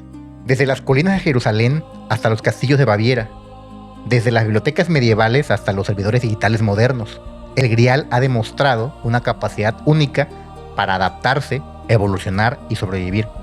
Ha sido copa sagrada y símbolo místico, reliquia cristiana, obsesión nazi y metáfora psíquica. Cada generación ha encontrado en el Grial lo que necesitaba encontrar. Los medievales vieron pureza caballeresca. Los románticos, nostalgia, como decíamos. Sí, Los modernos ven la búsqueda personal, el autoconocimiento. Y los posmodernos ven la naturaleza construida de todos los mitos. Tal vez la pregunta correcta no sea ¿dónde está el Santo Grial?, sino ¿qué revela sobre nosotros nuestra necesidad de buscarlo? El Grial podría ser el espejo más perfecto de la condición humana, un símbolo de la incapacidad para conformarnos con lo ordinario, Ujú. de nuestra sed insaciable de trascendencia, de nuestra fe inquebrantable en lo que debe existir, algo más allá de lo que podemos ver y tocar. Si el Santo Grial existe como objeto físico, permanece oculto, custodiado por el tiempo y el misterio. Si existe como símbolo, vive en cada búsqueda, en cada pregunta que no tiene respuesta, en cada momento en nos asomamos al borde de lo imposible y decidimos que vale la pena intentarlo de todas maneras, ¿no? Que hablábamos del horizonte. Sí, de esa lucha constante, ¿no? De querer alcanzar un fin Ujú, que nos elude todo el tiempo. exacto. Quizás todos somos caballeros del Grial, embarcados en una quest que sabemos en lo más profundo de nuestros corazones Que nunca vamos a poder completar. Es como esa misión de videojuego que está muy imposible, difícil, sí, de como si no fuera, puedes terminarla. como si fuera un Dark Souls al nivel 1000 Ajá. de dificultad. Pero es precisamente esa búsqueda donde nos encontramos nosotros mismos. Sí, a prueba, pues realmente te pones a prueba como persona, tu fe, muchas cosas, ¿no? Y realmente yo creo que todas esas pruebas que te haces a ti mismo para alcanzar Ujú. algo, pues renaces, ¿no? Como Sí. una mejor persona. Exacto. Donde descubrimos quiénes somos realmente, nuestro temple, nuestras capacidades. Sí, El Santo Grial permanece donde siempre ha estado, no en catacumbas, en castillos, no en bibliotecas secretas, ni en laboratorios genéticos, sino en esa parte del espíritu de cada quien que se niega a aceptar que ya hemos visto todo lo que hay para ver. sí. El Grial está frente al espejo. El Grial eres tú. Una buena forma de verlo. Sí. Y pues con esto, insólitos, concluimos esta historia del Santo Grial, Muy estas filosófica interpretaciones que le hemos dado historia. desde el contexto histórico, bíblico, hasta las situaciones más actuales como la genética, pasando obviamente por la filosofía. Sí, por la Edad Media, por la época del Ujú. nazismo y la actualidad de hoy en día de cómo le ven esta visión, ¿no? A mí me gustó mucho también como el mejoramiento humano, ¿no? Sí, Y cómo puede ser esta, digamos así, búsqueda del humano perfecto, de alcanzar el pináculo como Sí. humanidad. ¿Cómo lo alcanzaremos? ¿Lo alcanzaremos a través de una espiritualidad? ¿Lo alcanzaremos a través de una inmortalidad? ¿O lo alcanzaremos a través de la tecnología sumada a nuestro Exacto. cuerpo, ¿no? esas son las vertientes en las que podríamos lograr Ese este pináculo. objeto del pináculo humano, de la máxima expresión de la perfección humana, o tal vez nunca lo logremos. O tal vez simplemente es encontrarte a ti mismo, esta Ujú. lucha de la que hablamos, encontrar todos esos principios que ya lo hablaban en la época de estos literarios que Sí. hablaban de la Edad Media y de los caballeros, que simplemente estos caballeros que tenían todos esos principios de ser buenos, nobles y Ujú. todo, encontraban, ¿no? El Grial. El Grial lo veían. Entonces, tal vez la moraleja sea esa, simplemente encontrarnos a sí mismos Sí. como buenas personas y el grial pues va a ser esa sensación. Visible para nosotros. Tal vez el grial es esa sensación de sentirte que alcanzaste tu esplendor como y que humano. hiciste cosas buenas y que ayudaste a otros. Porque hay que recordar que según los relatos de esos caballeros artúricos, veían el grial, pero por momentos, no lo podían tocar, solamente lo veían, pero sí alcanzaban a vislumbrarlo. Y eran hombres de pureza demostrada, o sea, eran ejemplos de lo que debía alcanzar un creyente, un buen hombre. Y sobre todo, Marlon, por el tema de Cristo en la última cena, ese sacrificio que hace, realmente ¿qué gesto puede ser más noble que ese? Sí, dar tu vida para salvar a la humanidad. Siento que el grial es eso, realmente esa es mi... De toda esta explicación que nos traes y de todo lo que hemos hablado, yo me quiero quedar con esa idea de que el grial realmente es una expresión de llegar a ti mismo como una buena persona, encontrarte, mejorar cada día, evidentemente, y posiblemente eso que parece tan que nos elude todo el tiempo, lo logremos alcanzar o vislumbrar como lo hacían estos caballeros, ¿no? Por momentos. Así es. Muy interesante todo, ¿no? Sí, muy interesante, gran tema. Apasionante. Sí, muy apasionante, y creo que a los insólitos les va a dejar una gran reflexión. Piensen, ¿qué es el grial? ¿Ustedes qué piensan que es el grial? Déjenos tus opiniones. ¿Un objeto físico? ¿Una copa con diamantes? ¿Una copa de madera? ¿O creen que el grial es una sensación que ustedes tienen que experimentar en su interior? Sí. Un cambio realmente, esa caminata que muy bien narraste y muy bonita, por cierto, esa manera de hacerlo, de esa caminata hacia el horizonte, que siempre va a estar lejos, pero no hay que darnos por vencidos. Exacto. Y hay que seguir caminando. ¿Qué puede ser? Creo que queda a la reflexión de los insólitos, y que dejen su comentario. Sí. Estaremos muy agradecidos de leerlo. Y igual, si tienen alguna sugerencia para un nuevo video, ahí está la caja de comentarios. Y a la gente que nos ve, por favor, suscríbanse. Vamos camino a los 1000 suscriptores. Sí, queremos llegar ya pronto. Así que con el apoyo de ustedes, eso va a pasar. Insólitos, esperamos que este episodio haya sido de su agrado.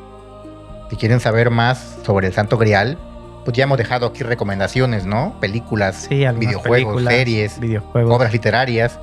Y si quieren conocer más sobre la Nenérbe, por aquí va a estar el link para que puedan ver el episodio especializado en esta sociedad secreta tan enigmática, tan increíble. Sí. Que la verdad es un temazo también. Sí, sobre todo a manera de comercial.